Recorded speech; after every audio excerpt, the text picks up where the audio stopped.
Olá, muito boa noite para você, telespectador da Rede Vida. No ar, mais um Frente a Frente, direto dos estúdios de Brasília, nesse dia que a política foi muito movimentada, mais uma vez, né? Porque a gente não tem sossego nunca nessa seara aqui em Brasília e também fora dela. Hoje o dia foi tomado aí, o dia começou com a operação da Polícia Federal, que foi atrás dos propagadores e financiadores das fake news. Empresários, blogueiros e até deputados federais foram alvo dessa operação. Mas para os deputados não houve busca e apreensão, apenas o pedido que eles compareçam aí num prazo de 10 dias, prestem esclarecimentos à Justiça sobre as fake news, sobre as propagações que fazem em suas redes sociais e não destruam os conteúdos que divulgaram nessas redes. Ou seja, vai se fechando o cerco aí sobre essas notícias falsas que muitas vezes se propagam. Agora, há aí uma dúvida se poderia atingir deputados federais, porque são pessoas que têm foro privilegiado e não podem ser aí punidas porque eles consideram que eles não praticaram fake news, eles cometeram liberdade de expressão. Aliás, cometeram não, né? Liberdade de expressão é algo que todas as pessoas têm direito. Portanto, não deveria aí ter uma ação desse tipo contra deputados federais. Mas a ação está aí, vamos ver os próximos desdobramentos, porque o Procurador-Geral da República, Augusto Aras, assim como Raquel Dodge já havia feito, pediu que esse inquérito seja suspenso. Uma vez que o Supremo está realizando esse inquérito, ele está investigando e ele mesmo vai julgar. Ou seja, não é possível que o Supremo Tribunal Federal faça as duas coisas ao mesmo tempo. E tudo isso, como se tudo isso já não fosse assim, algo, né, para encher o dia. Nós ainda estamos atravessando a pandemia de coronavírus, que já fez 25 mil mortes no Brasil. E para discutir esse e outros assuntos, eu, José Maria Trindade, recebemos aqui hoje o deputado federal Osmar Terra, do MDB do Rio Grande do Sul, que também causou muita polêmica nesse período de debate aí do coronavírus no Brasil. Deputado, é um prazer receber o senhor aqui, muito bem-vindo. Prazer é meu, Denise, muito obrigado pelo convite. Tia José Maria, muito obrigado. Mais uma vez nós vamos ouvir o senhor aqui, né? Isso. E Zé Maria, que dia, hein, Zé Maria? Pois é. Olha, muito boa noite a você. É um dia em que a gente pode reafirmar sempre aqui em Brasília, ninguém morre de tédio, né? Tem muita agitação mesmo. São 3 inquéritos no Supremo, esse que a Denise explicitou aí muito bem é apenas um deles. O deputado Osmar Terra é um craque, é um político que lidou como secretário 2 vezes, secretário estadual, secretário de saúde por 8 anos no Rio Grande do Sul, pegou ali a entrada do H1N1 no Brasil, foi 2 vezes ministro também, saiu do Ministério da Cidadania, agora do governo do presidente Jair Bolsonaro, e foi também prefeito. Foi prefeito, então, uma experiência boa. 6 mandatos como deputado federal. Médico, mestre em neurologia e entende muito bem ali a fronteira entre a ciência e a política. Deputado Osmar Terra, nós aqui fomos um dos primeiros a conversar com o senhor, talvez o primeiro, a falar, a analisar ali o início da pandemia, na época uma epidemia, né? Como é que o senhor está vendo agora a evolução, olhando agora de cima desse problemão que o mundo criou? Olha, realmente eu acho que tem uma coisa que é a epidemia em si, que ela já é um grande problema, né? Um vírus que se propaga em vários lugares do mundo ao mesmo tempo, com uma velocidade grande, infelizmente, causando mortes, né? Vítimas fatais. Causando transtornos de toda a ordem, né? Mas tem um outro problema que se criou além desse vírus, que foi uma interpretação das estratégias errada, né? E foi criada por decisões políticas, né? Não teve base científica isso, né? Foi pela primeira vez na história das pandemias e epidemias se criou um tipo de quarentena e um lockdown que nunca se fez antes, né? Por exemplo? Por exemplo, a epidemia do H1N1, por exemplo, foi toda ela trabalhada sem fechar restaurante, sem fechar loja. Nós fechamos escolas. Eu posso falar que foi uma epidemia que, em primeiro lugar, que entrou em grande quantidade, o epicentro foi o Rio Grande do Sul naquela época. né? Hoje o epicentro é São Paulo, né? Mas naquela época foi o Rio Grande do Sul. Então, nós tivemos que trocar, eu era o secretário, a gente teve que enfrentar A estratégia foi diferente de todos. Totalmente diferente. A estratégia que sempre se usa. Antigamente se fazia vamos dizer, protegiam os doentes, né? Foi o caso da tuberculose, da peste negra e de outras pandemias. Por que agora foi diferente, em vez de separar, de fazer quarentena de doentes, se faz a quarentena dos que não estão com... É uma boa pergunta, né? Tem que perguntar lá para o Imperial College, que foi uma universidade da Inglaterra que inventou essa história. E contaminou todos os governantes, porque ela disse o seguinte: ia ser a pior epidemia da história humana, iam morrer dezenas de milhões de pessoas e que a única solução era uma quarentena radical de 18 meses para dar tempo de descobrir uma vacina. É essa a proposta. É essa a proposta que... Aí levaram essa questão para o Fauci, que era o assessor do Trump, e disseram, e o Fauci ficou ganho para essa ideia, que tem que fechar tudo, né? O primeiro-ministro da Inglaterra, que tinha feito já o caminho tradicional de isolamento do grupo de risco, de proteger as pessoas, mas que a vida... proteger, mas não impedir de trabalhar, né? Enfim, de testar, tomar as medidas básicas, ele voltou atrás e fechou, aí fechou a Alemanha, em parte, fechou, a Itália fechou, mas a França fechou. A Itália fechou antes do Reino Unido, assim como a Espanha, por causa do número de casos. Não, eles fecharam. Eles fecharam antes do Reino Unido. A orientação, o Imperial College já tinha lançado a projeção deles, né? É uma projeção matemática, isso não tem evidência científica nenhuma, é uma projeção matemática. Eles fizeram uma conta errada, com uma premissa errada, que a Universidade de Oxford denunciou que estava errada a premissa, a Universidade de Nova York denunciou que estava errada a premissa, mas os governantes já tinham decidido. Aí a decisão política, tu chega para um governante e diz assim, ó, vai morrer 2 milhões de pessoas no teu país se tu não fechar em quarentena. Tu não conhece profundamente saúde pública, não conhece nada. O principal assessor teu diz, vai acontecer isso. Vai pagar para ver? Deputado, por falar nisso, a gente tem aqui uma imagem... A decisão política. A gente tem aqui uma imagem da sua participação no nosso programa, no Frente a Frente, no dia 18 de março. Vamos rodar o nosso VT. Eu acho que o número de falidos vai ser muito maior do que de falecidos, de pessoas que vão morrer por causa da epidemia. Aliás, vai ser um número pequeno. Eu quero te dizer que eu acho que vai ser muito menor que o número do H1N1, embora cada morte é uma tragédia pessoal, familiar. Naquela oportunidade, o senhor falava, aqui o senhor não citou números, mas numa outra entrevista que o senhor me deu para o Correio Brasiliense, o senhor falou em 2.000 mortes. Já estamos chegando a 25 mil. Como o senhor errou na sua projeção em dizer que ia ser igual ao H1N1?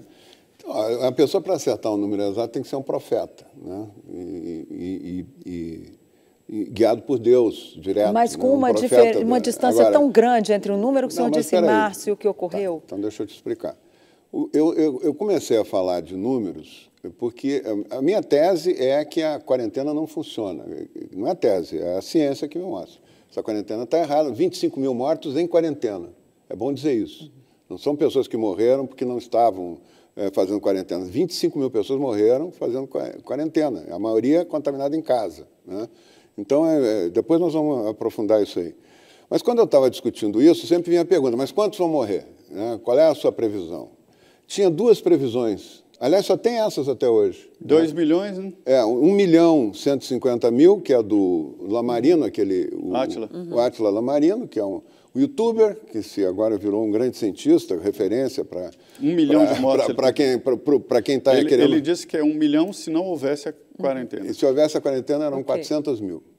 Foi essa a profecia dele. E aí entrou a revista do Intercept, o jornal, não sei o que eles têm lá, a Intercept dizendo que seriam 432 mil. A notícia é que seriam 432 mil mortes. Era esse o número que tinha. A população em pânico, a televisão, canais de televisão, não a Rede Vida, mas canais importantes de televisão, só assustando as pessoas, não dando nenhuma informação, né?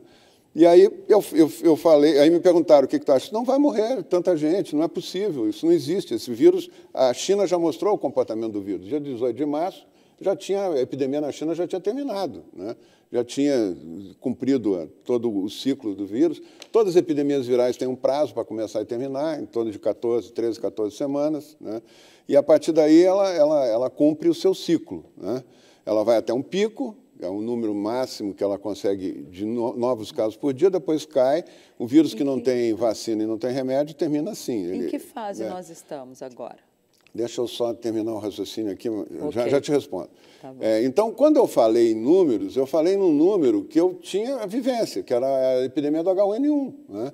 Que podia ser maior, podia ser menor, mas agora eu te garanto que a minha margem de erro vai ser muito menor que a do Atlas Lamarino e da Intercept. H1N1 foi quanto? 800? É? Não, o H1N1 morreram 800 em 2019, 10 anos depois da epidemia. 10 anos depois da epidemia, teve um surto, acho que no Nordeste, mais no Maranhão, morreram em torno de 800 pessoas. Na época, deu 2.100. Então, não tem nem como comparar, né? Mas o que eu tinha de experiência, o que eu quis dizer é o seguinte, que não ia ser 1 milhão, que não ia ser 400 mil, que eles estavam assustando as pessoas. Então, que ia ser um número menor, que podia ser o número do H1N1. Agora, a margem de erro nós vamos ver agora, quando terminar, infelizmente, né, quando terminar essa epidemia, nós vamos ver quem é que errou mais. Quando é que o senhor acha Porque ninguém fala, ninguém tem coragem de prever nada, né? Então, a única previsão que tem é a de 1.100.000, 432 mil, e a que eu tinha feito, que era do H1N1. Agora, que fase nós estamos hoje da pandemia na sua avaliação? A pandemia ela começou, a escalada dela, em torno de 23 de março, a semana de 23 de março, a primeira semana epidemiológica, né? Ela normalmente cursa, são 13, 14 semanas, né? Então, ela deve estar agora, é só fazer a conta, ela deve estar na 8ª, 9ª semana, né, epidemiológica. Então, a tendência dela é... Ou seja, ainda temos o mês de junho. Não todo junho, não todo junho. Ela termina em junho. Deputado, o que mais assusta nessa doença é que ela está desafiando a medicina. Ninguém sabe exatamente como ela ataca os pulmões, as artérias e o porquê de alguns pacientes aparentemente saudáveis ficam em estado grave, né? Isso é um grande desafio para a medicina. Toda epidemia é assim, toda epidemia tem surpresas, né? O H1N1, por exemplo, a gente achava que ele dava uma pneumonia muito grave. Depois nós descobrimos que ele não dava pneumonia nenhuma, ele destruía os alvéolos. Ele fazia as pessoas morrerem afogadas em sangue, ele dava uma hemorragia dentro do pulmão, né? Muito parecido com a gripe espanhola, que era também H1N1, que foi a pior epidemia de todas, né? Então, foi uma surpresa, até quando se começou a fazer autópsia e ver, se via uma coisa que nunca tinha acontecido. Não era pneumonia, não era infecção, não era nada, era a destruição do pulmão. Então, né? Pode ser que daqui a pouco diferentes. A gente descubra Cada detalhes. Uma é diferente. Essa tudo indica que ela tem uma reação, as pessoas têm tendência a reagir mais à inflamação, né? Pode dar um quadro maior de inflamação do pulmão, e pode também dar um processo de coagulação que ocorre nas infecções graves, coagulação intravascular disseminada, que é uma das causas de morte. O senhor passa a impressão de que não há como se proteger do vírus? O vírus não tem tratamento, agora está se investigando a hidroxicloroquina, que está dando resultado, em muitos casos está dando resultado, né? E não tem vacina. Então, todo vírus que não tem tratamento, não tem vacina, só termina a epidemia quando os suscetíveis, a maioria dos suscetíveis, as pessoas que têm tendência a pegar o vírus e ficar doente, ou não ter sintomas, né? A maioria dos suscetíveis completa uma proporção, lá, 50%, 60% dos suscetíveis, não é toda a população, né?